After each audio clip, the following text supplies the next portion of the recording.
America made a big mistake by incarcerating 120,000 Japanese and Japanese Americans, denying us of our civil liberties, stating that we were a threat to national security.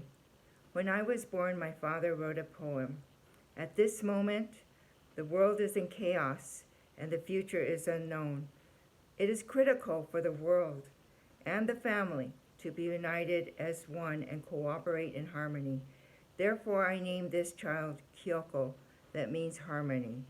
That poem has given me my purpose my whole life, to bring people together in peace.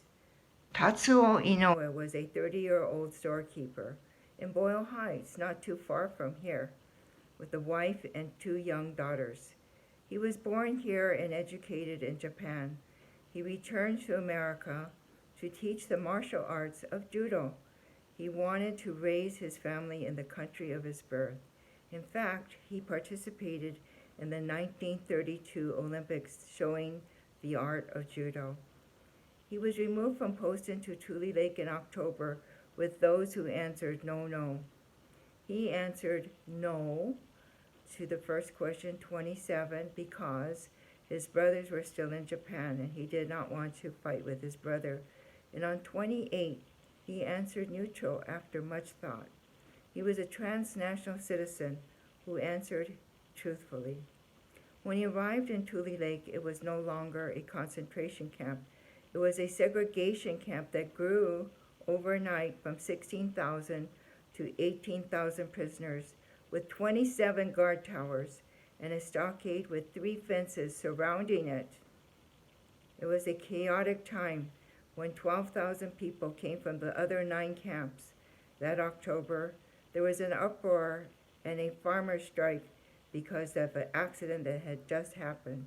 Martial law was called by Project Director Raymond Best, who brought in 1,000 troops, tanks, and bayonets.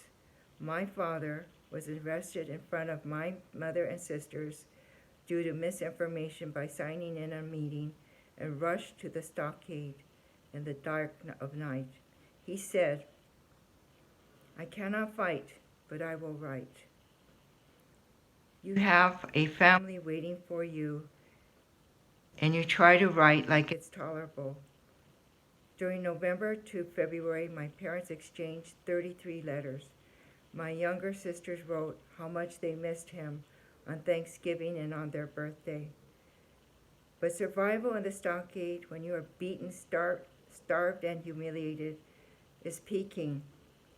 After interrogations with the military and 2 with the FBI, later with the Spanish consul, who was silent, leaving them frustrated and without a voice.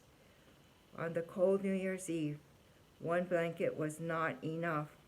Coal was running low. Standing for roll call several times a day in the freezing snow led to illness and low morale. So 200 men, a boy, men from Loop, Hawaii, the old, infirm, and some negotiating members in hiding, and my father signed the pact. Once he signed, there was no turning back. He was committed. He was willing to give his precious life.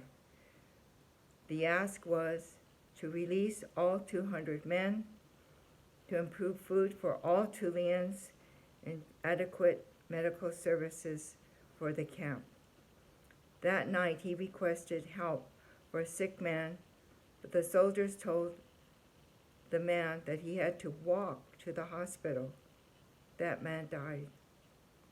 So on day 1 of the hunger strike, everyone was full of bravado, but by day 3 they were weakening. And by day 7, they voted. Only 40 of the voters supported the hunger strike, so it failed. Food had won them over in those cruel days.